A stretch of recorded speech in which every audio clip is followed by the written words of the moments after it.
Hi, folks. So, I'd like to explore the concept of functional programming here. So, I googled it up, and what do we have here? There's lots of stuff that has come up. All right. So, what do we see? All right. So, there's lots of stuff. Why developers are falling in love? Let's say. What is functional programming? A practical guide. Let's see what does this guy say. An introduction to the basic principles of functional programming, and there's always the wiki page. All right, let's open that too. So first we see why developers are falling in love with functional programming. From Python to Haskell, the trend is not going away anytime soon. Okay, let's see why. Functional programming has been around for the last 60 years, but so far it's always been a niche phenomena. Although game changers like Google rely on its key concept, the average programmer of today knows little to nothing about it. Okay, what are those key concepts? Let's see. So, the famous Mr. Joel has said something. Mm,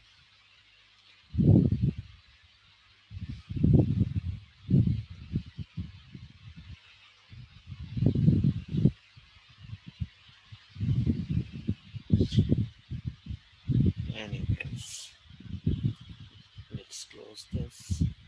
Okay, that's about to change. Not only are languages like Java or Python adopting more and more concepts from functional programming, new languages like Haskell are going completely functional.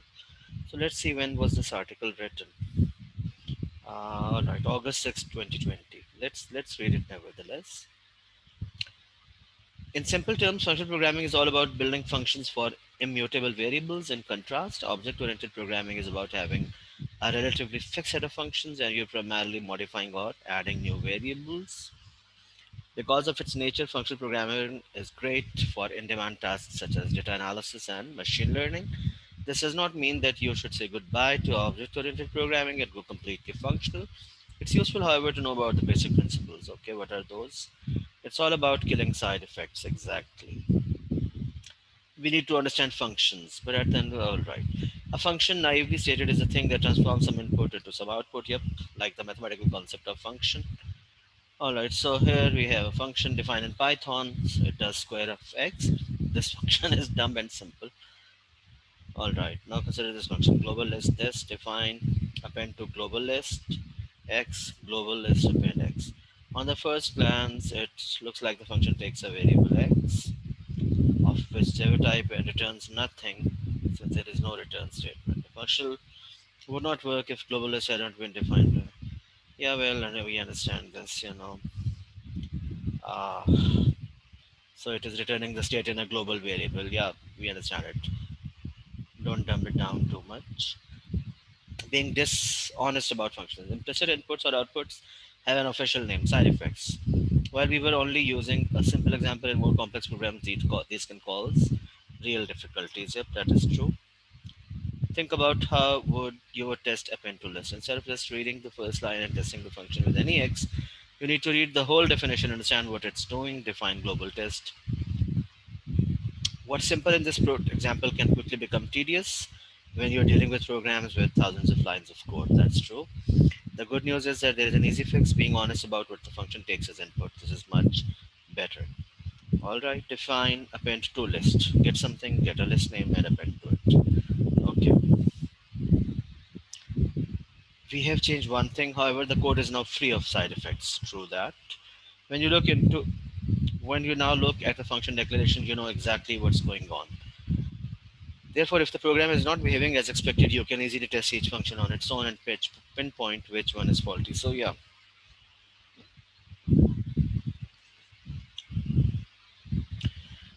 functional programming is writing pure functions. Excuse me.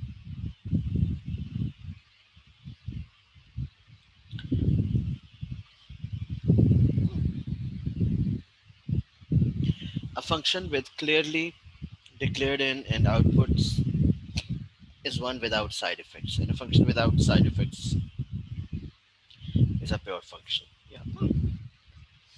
A very simple definition of function programming is this: writing a program only in pure functions. Pure functions never modify variables, but only create new ones as an output. Just hold on a minute.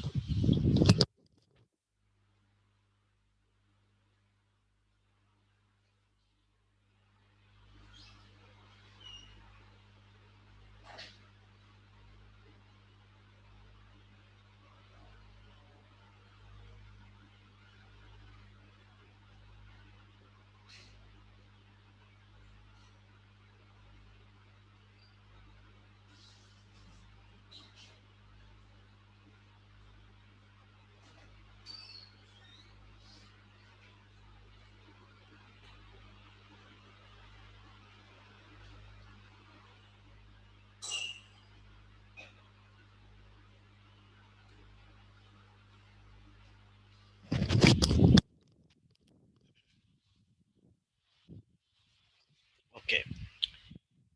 So pure functions never modify variables but only create new ones as an output. I cheated a bit in the example above. It goes along the lines of function programming but still uses a global list. Alright, so let's move forward. Moreover, you can expect a certain output from a pure function where the given input. In contrast, an impure function may depend on some global variables. So the same input variables may lead to different outputs if the global variable is different. The latter can make debugging and maintaining code a lot harder. That's true. There's an easy rule to spot side effects. As every function must have some kind of an output, function declarations that go without any in or output must be impure. Yeah. These are the first declarations that you might want to change. Okay, but it's not. Map and reduce loops are not a thing. Consider these Python loops. So there are three loops. This code is rather long. It's not functional either. All right. Instead, consider this: get a list of integers. Get odd integers. You filter. Get odd squared. Total is equal to you reduce. Okay. This is fully functional. It's shorter. It's faster because you're not iterating through many elements of an array. And once you've understood how these work, the code is not much harder to understand either. That does not mean that all functional code uses map, reduce, and likes. It does not mean that you need functional programming to understand map and reduce either. Yeah, sure. It's just when you're abstracting loops, these functions pop up rather a lot. True that. Lambda functions, when talking about the history of functional programming, many start with the invention of lambda functions, but although lambdas are without doubt a cornerstone of functional programming, they are not the root cause. Lambda functions are tools that can be used to make a program functional, but you can use lambdas in object-oriented programming too. Static typing. The example above is not statically typed, yet it's functional. Even though static typing adds a extra layer of security to your code, it is not essential. Yeah, well, okay, sure. Okay, so this is too dumbed down basically.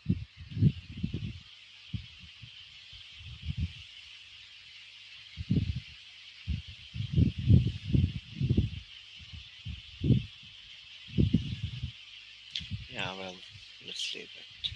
Okay, what is functional programming? A practical guide. Functional programming means using functions to the best effect for creating clean and maintainable software.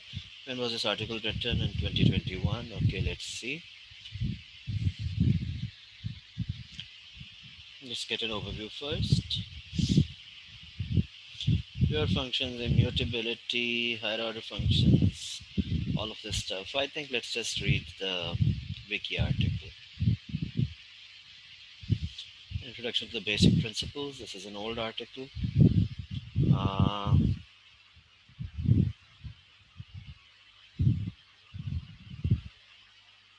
yeah, well, whatever. Let's close this also. Let's see the wiki article in detail. In computer science, functional programming is a programming paradigm. You know, you can think of a programming paradigm as a programming style where programs are constructed by applying and composing functions. All right. In computer programming, a subroutine is a sequence of program instructions that performs a specific task packaged as a unit. This unit can then be used in programs wherever that particular task should be performed. Yeah. It is declarative programming paradigm, declarative as in You build the structure is a programming paradigm, a style of building the structure and elements of computer programs that expresses the logic of a computation without describing its control flow. Okay, yeah, control flow would be dependent on many things, in which function definitions are trees of expressions that map values to other values. Okay, rather than a sequence of imperative statements which update the running state of a program. This is a good definition. So you have a tree of expressions, various expressions that map some values to other values. Yeah. In functional programming, functions are treated as first-class citizens. What is a first-class citizen? It is an entity which supports all the operations generally available to other entities. All right, meaning that they can be bound to names, including local identifiers, passed as so these were in C. These were things like function pointers. So passed as arguments and returned from other functions, just as any other data type can. This allows programs to be written in a declarative and composable style, where small functions are combined in a modular manner. Right? Okay. Functional programming is sometimes treated as synonymously with purely functional programming, which is a subset of functional programming, which treats all functions as deterministic mathematical functions or pure functions. Okay, so a pure function is a function that has the following properties. The function return values are identical for identical arguments. Number two, the function application has no side effects. All right. When a pure function is called with some given arguments, it will always return the same result and cannot be affected by any mutable state or other side effects. This is in contrast with impure procedures common in imperative programming, which can have side effects such as modifying the program state or taking input from a user. Proponents of purely functional programming claim that by restricting side effects, programs can have fewer bugs, be easier to debug and test, and be more suitable for formal verification. Yeah, that does seem to make sense. It should be that way. All right, functional programming has its root in academia, evolving from the Lambda calculus, a formal system of computation based only on functions. Functional programming has historically been less popular than imperative, but many functional languages are seeing use today in industrial education, including Common Lisp, Scheme, Clojure, Wolfram, Racket, Erlang, Elixir, OCaml, Haskell, and F Sharp. All right, functional programming is also a key to some languages that have found success in specific domains, like JavaScript in the web, R in statistics, JK and Q in financial analysis, so on and so forth. Domain-specific declarative languages like SQL and LexJAG use some elements of functional programming, okay, such as not allowing mutable values. In addition, many other programming languages support programming in a functional style, okay. It's like C++, Perl, PHP, Python, Go, Rust, Scala, many things. So let's see. It has a complete history. Let's just ignore that, right? Let's ignore the history. Let's look at the concepts. A number of concepts and paradigms are specific to functional programming and generally foreign to imperative programming. However, programming languages often cater to several programming paradigms, so programmers using mostly imperative languages may have utilized some of these concepts. Yeah, that makes sense. All right, first class and higher order functions. Higher order functions are functions that can take either other functions as arguments or return them as results. Okay. In calculus, an example of a higher order function is a differential operator in mathematics calculus, dy dx, which returns the derivative of a function f. All right. Higher order functions are closely related to first class functions in that higher order functions and first class functions both allow functions as arguments and results of other functions. The distinction between the two is subtle. Higher order describes a mathematical concept of functions that operate on other functions, while first class is a computer science term for programming language entities that have no restriction on their use. Thus, first class functions can appear anywhere in the program that other first class entities like numbers can, including as arguments to or other functions and use and as their return values. Okay. So they're like first class citizens in a programming language, right? Whereas higher order functions is a mathematical definition. Okay, higher order functions can enable partial application. What is partial application? Refers to the process of fixing a number of arguments to a function, producing another function of a smaller arity. Given a function of xyz which maps to n, we might fix the first argument producing a function of type partial. Okay, so you make something a constant and other elements of as variables. Or currying. In mathematics and computer science, currying is a technique of converting a function that takes multiple arguments into a sequence of functions that each take a single argument. Okay, yeah. Higher order functions enable partial application or currying, a technique that applies a function to its arguments one at a time, with each application returning a new function that accepts the next argument. Okay. This lets a programmer succinctly express, for example, the successor function as the addition operator partially applied to the natural number 1. Okay. Successor function sends a natural number to the next one. So successor function is denoted by s. So s of n is equal to n plus 1. Yeah. Okay. Pure functions. Pure functions or expressions have no side effects, memory or I/O. This means that pure functions have several useful properties, many of which can be used to optimize the code. If the result of a pure expression is not used, it can be removed without affecting other expressions. Yeah, exactly. If it's not used, so it was not making a difference anyway, right? So it's redundant, right? If a pure function is called with arguments that cause no side effects, the result is constant with respect to the argument list.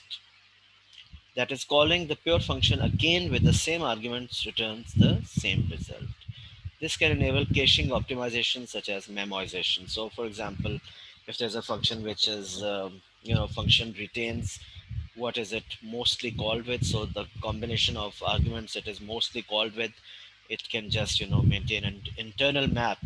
So instead of going through the detailed logic, it can just give the uh, mapped value, right? So that is what memoization means. If there is no data dependency between two pure expressions, their order can be reversed, or they can be performed in parallel and they cannot interfere with one another. In other terms, the evaluation of any pure expression is thread safe, right? If there is no shared state, yeah, it is thread safe. If the entire language does not allow side effects, then any evaluation strategy can be used. This gives the compiler freedom to reorder or combine the evaluation of expressions in a program. Sure, yeah. While most compilers for imperative programming languages detect pure functions and perform common sub-expression elimination for pure function calls, they cannot always do this for precompiled libraries, yeah, of course, which generally do not expose this information, thus preventing optimizations that involve those external functions. Such compilers such as GCC some compilers such as GCC add extra keywords for a programmer to explicitly mark external functions as pure. Okay, sure, yeah. All right, let's go to recursion. Iteration, that is looping in functional languages, is usually accomplished via recursion. Recursive functions invoke themselves, letting an operation be repeated until it reaches the base case. In general, recursion requires maintaining a stack which consumes space in a linear amount to the depth of recursion. Yeah, this could make recursion prohibitively expensive to use instead of imperative loops. However, a special form of recursion called known as tail recursion can be recognized and optimized by a compiler into the same code used to implement iteration in imperative languages. Tail recursion optimizations can be implemented by transforming the program into continuation passing style during compilation. Okay, so what is tail recursion? A tail call or a tail recursion is a subroutine call performed as the final action of a procedure. If the target of a tail is the same subroutine, that is recursion, the subroutine is said to be tail recursive, which is a special case of the direct recursion. Okay. And what is the continuation passing style? Continuation passing style or CPS is a style of programming in which control is passed explicitly in the form of a continuation. This is in contrast with direct style. Okay. Let's see this a bit more further. What does this really mean? Uh, all right, the function returns. Let's see some examples. Direct style. So what is this? So you define a function named Pythagore xy does a square root. Okay. Continuation passing. Define as a reference three things. I don't know. I don't understand the syntax. So anyway, we'll see that later. Let's close it. All right. The scheme language standard requires implementations to support proper tail recursion, meaning they must allow an unbounded number of active tail calls. Proper tail recursion is not simply an optimization, it is a language feature that assures users that they can use recursion to express a loop, and doing so would be safe for space. Yeah, otherwise, infinite or too deep recursive depths, cause out of resource errors. Okay. Moreover, contrary to its name, it accounts for all tail calls, not just tail recursion. With While proper tail recursion is usually implemented by turning code into imperative loops, implementations might implement it in other ways. Okay, let's go back. Let's go. Okay, what does it say? Common patterns of recursion can be abstracted away using higher order functions. Yeah, sure. Such regression schemes play a role analogous to built-in control structures such as loops. Sure. Yeah. Most general-purpose functional programming languages allow unrestricted recursion and are Turing complete, which makes the halting problem undecidable, can cause unsoundness of equation reasoning, and generally requires the introduction of inconsistency into the logic expressed by the language type system. Okay. Some special purposes languages such as COQ allow only well-founded recursion and are strongly normalizing. That that is non-terminating computations can be expressed only with infinite streams of values called coded. Okay. As a consequence, these languages fail to be Turing complete, and expressing certain functions in them is impossible. But they can still express a wide class of interesting computations while avoiding the problems introduced by unrestricted recursion. Functional programming limited to well-founded recursion with a few other constraints is called total functional programming. Okay.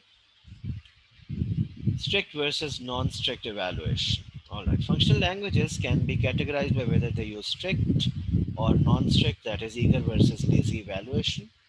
Concepts that refer to how function arguments are processed when an expression is being evaluated. The technical difference is in the denotational semantic of expressions containing failing or divergent computations. Under strict evaluation, the evaluation of any term containing a failing subterm fails. Yeah. Yeah. So for example, this fails because divide by zero is an error. Under lazy evaluation, the length function returns the value 4 since evaluating it does not attempt to evaluate the terms that make up the list, right? So it already knows there are 4 elements, so it just returns 4. It does not evaluate each element itself, right? That hence it is lazy. In brief, strict evaluation always fully evaluates function arguments before invoking the function. Lazy evaluation does not evaluate function arguments unless their values are required to evaluate the function call itself. Okay. The usual implementation strategy for lazy evaluation in functional languages is graph reduction. Lazy evaluation is used by default in several pure functional languages, including Miranda, Clean, and Haskell.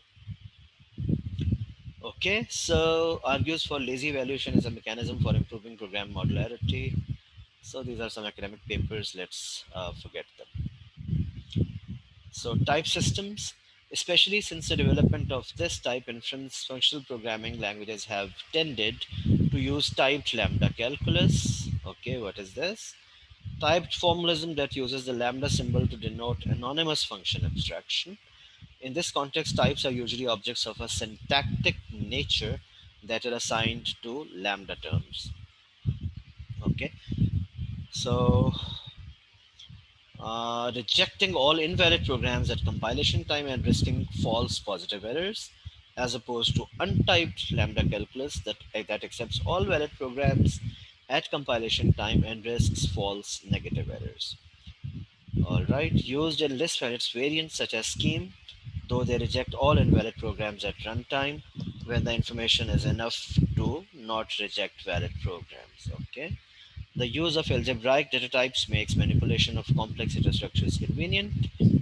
The presence of strong compile time checking makes programs more reliable. Yes, that definitely.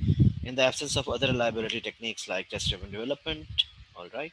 while type inference frees the programmer from the need to manually declare types to the compiler in most cases. All right, type inference refers to the automatic detection. Let's see this in detail because type inference is present in many functional programming languages. So type inference, this feature, by the way, is also included in C++ since quite a while, known as RTTI or runtime type identification. Type inference refers to the automatic detection of the type of an expression in a formal language. These include programming languages and the mathematical type systems, but also natural languages in some branches of computer science and linguistics. Okay, non-technical explanation. We don't want to see this. We want to see technical, right? All right. Types are a feature present in some strongly statically typed languages, yep, like C. It is often characteristics of functional programming languages in general. Some languages that include type inference include C++, C Sharp.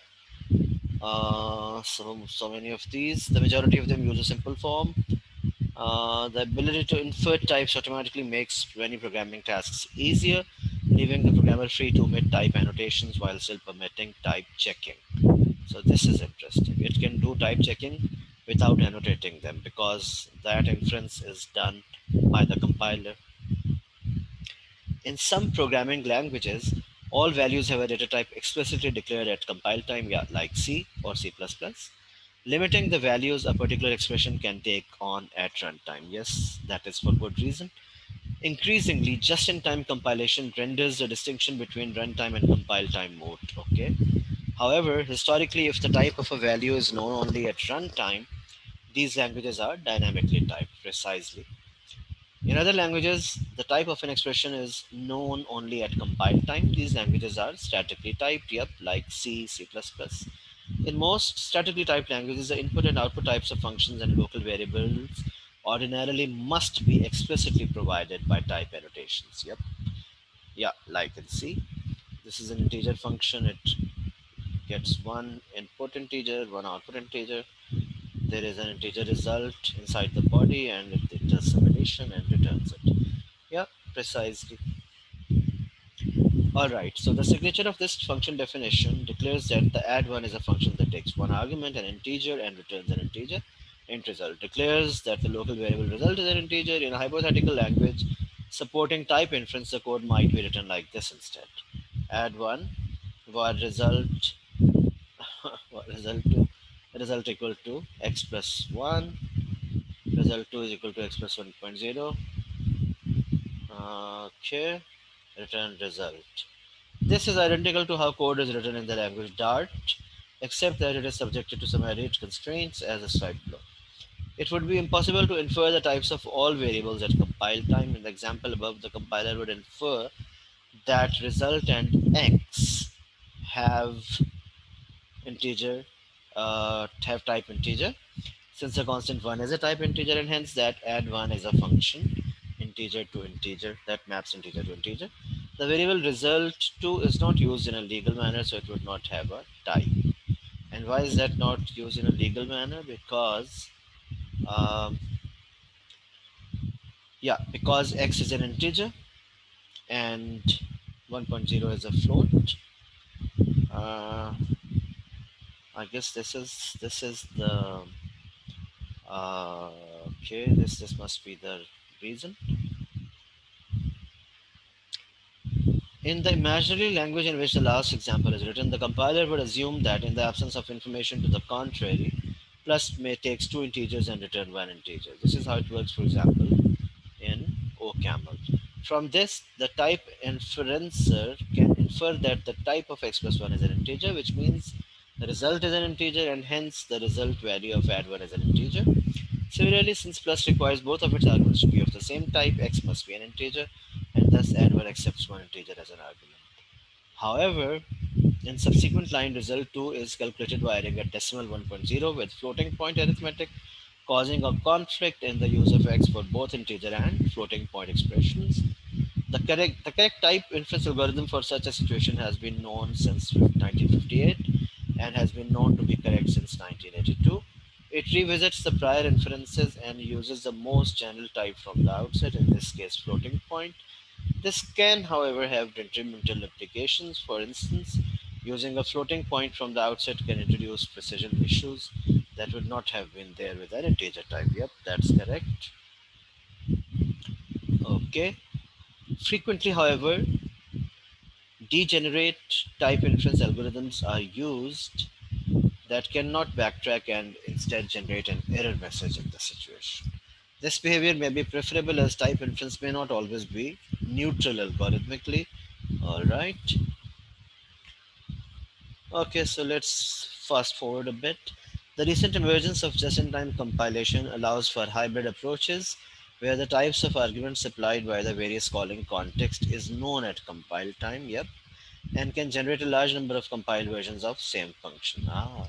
Each compiled version can then be optimized for a different set of types. Okay, technical description. Type inference is the ability to automatically deduce, either partially or fully, the type of an expression at compile time. Alright, the compiler is often able to infer the type of a variable or the type signature of a function without explicit type annotations having been given. In many cases, it is possible to omit type annotations from a program completely if the type inference system is robust enough or if the program or language is simple enough, right? Okay, so let's fast forward a bit more. In complex forms of higher order programming and polymorphism, it is not always possible for the compiler to infer as much, and type annotations are occasionally necessary for disambiguation, right? For instance, type inference with polymorphic recursion is known to be undecidable. Furthermore, explicit type annotations can be used to optimize code by forcing the compiler to use a more specific, that is, a faster and smaller type than what it had inferred on its own. All right. All right. So there are some examples. All right. Mm,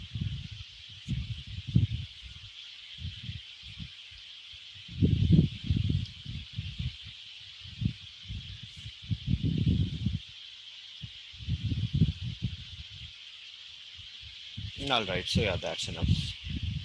Let's go back.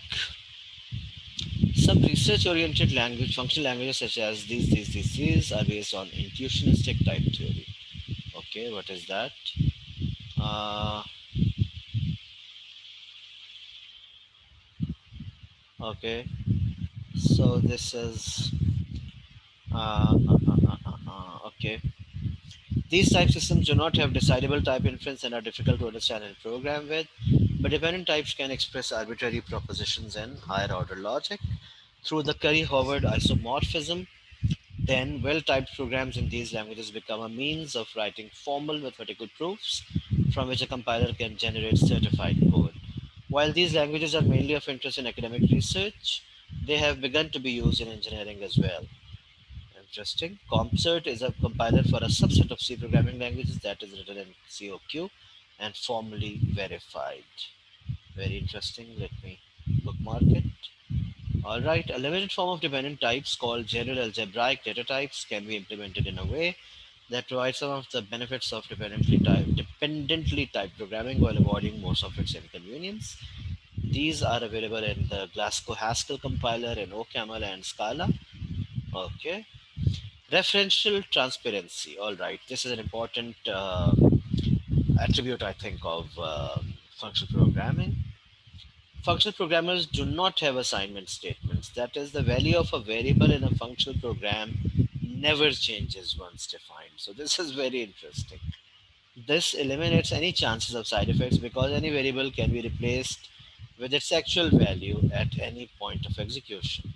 So functional programs are referentially transparent. Interesting. Consider C assignment statement x is equal to x star 10. This changes the value assigned to the variable x. Yep. Let us say that initial value of x was 1, then two consecutive evaluations of the variable x yield 10. Yeah, first time x, the right hand side would give 10, x would become 10. The next time, right hand side would become 10 into 10, so x will become 100. Clearly, replacing this with either 10 or 100 gives the program a different meaning. Yep. And so the expression is not referentially transparent. In fact, assignment statements are never referentially transparent. Interesting. Now consider another function such as int plus 1.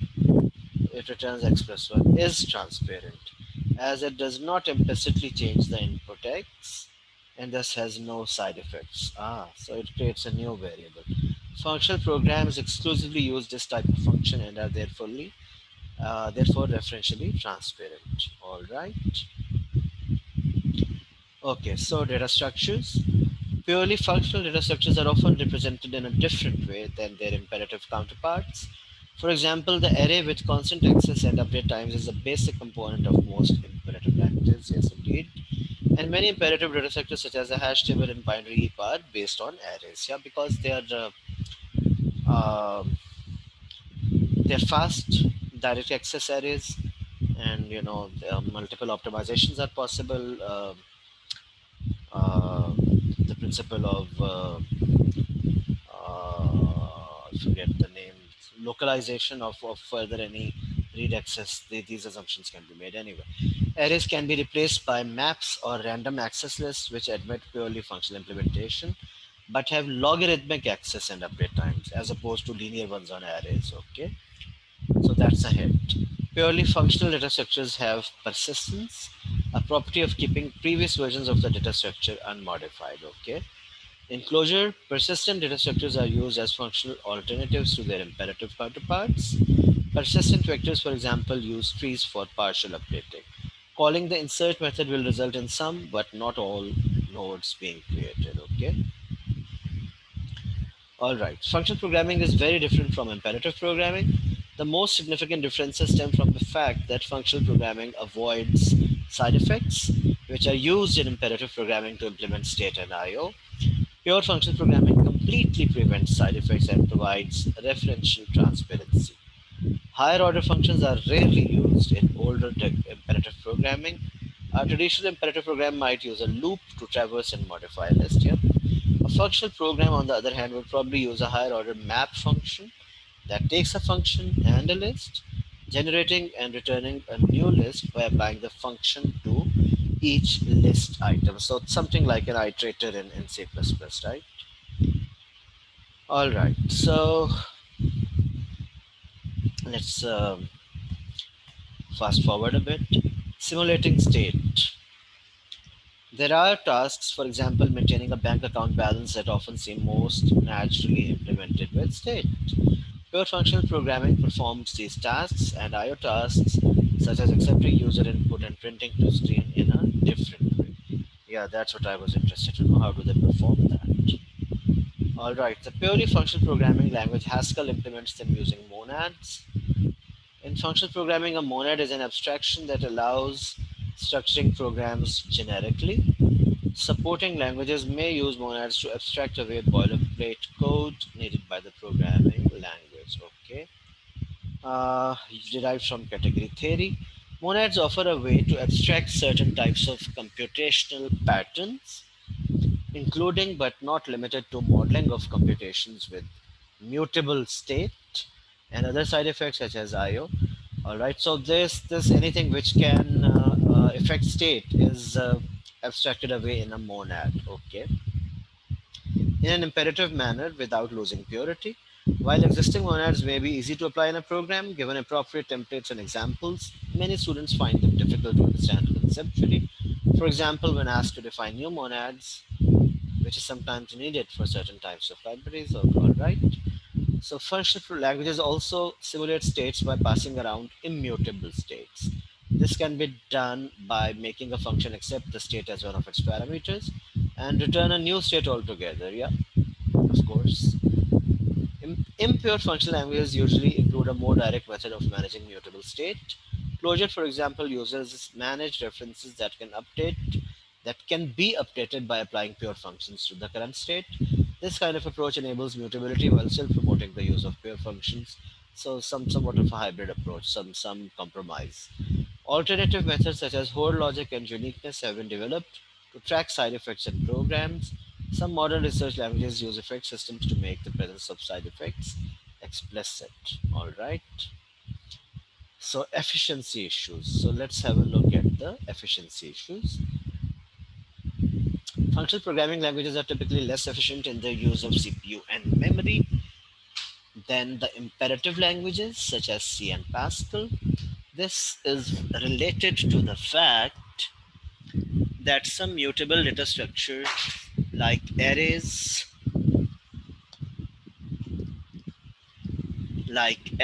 and data structure like arrays just a moment, like arrays have a very straightforward implementation using present hardware. Yeah, flat arrays may be accessed very efficiently with deeply pipelined CPUs. Yeah, prefetched efficiently through caches, of course, with no complex pointer chasing, because yeah, they are contiguous chunks, right? And they're often accessed contiguously to reading or writing, or handled with instructions. It is also not easy to create their equally efficient general purpose immutable counterparts. For purely functional languages, the worst case slowdown is logarithmic in number of memory cells used. Okay, because mutable memory can be represented by a purely functional data structure with logarithmic access time, such as a balanced tree. All right. However, such slowdowns are not universal. For programs that perform intensive numerical computations, functional languages such as OCaml and Clean are only slightly slower than C. Okay, interesting. For programs that handle large matrices and multidimensional databases, array functional languages like J and K were designed with speed optimizations. So this is interesting.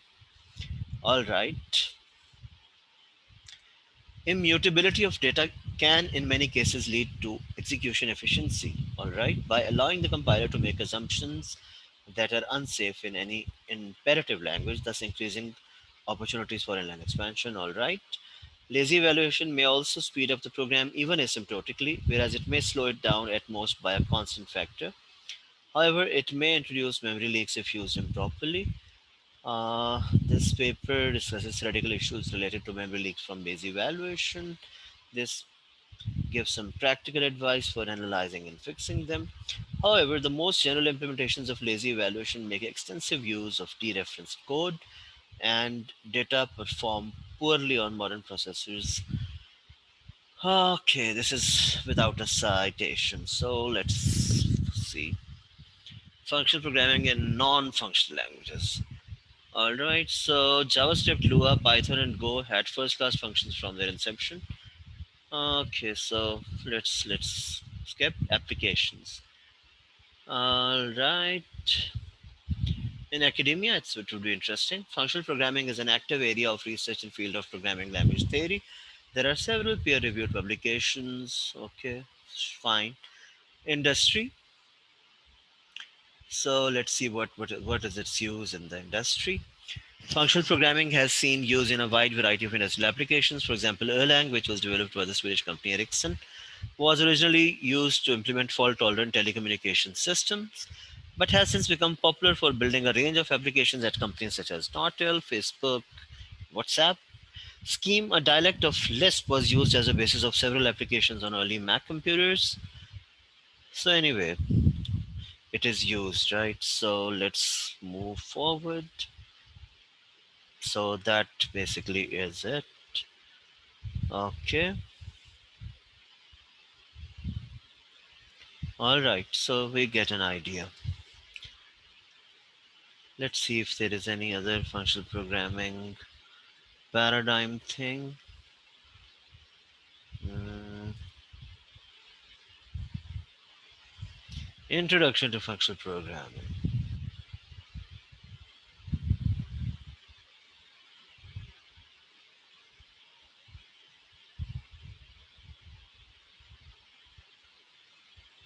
So this this is pretty much the same information, but let's see. It is telling something about lambda calculus, which is its theoretical background. Okay, this does look like an interesting article, however. Okay,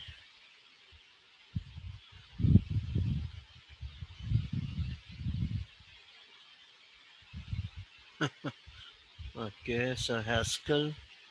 It talks about Haskell and Scala and OCaml.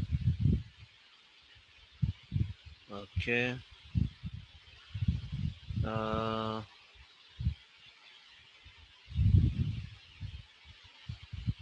then there's Elixir. Elixir is a functional general-purpose programming language that runs on Beam, the Erlang VM. It is known for its role in creating low latency and fault-tolerant distributed systems. All right, interesting. All right, I think we have got a good idea of functional programming, so it's time to end this video now.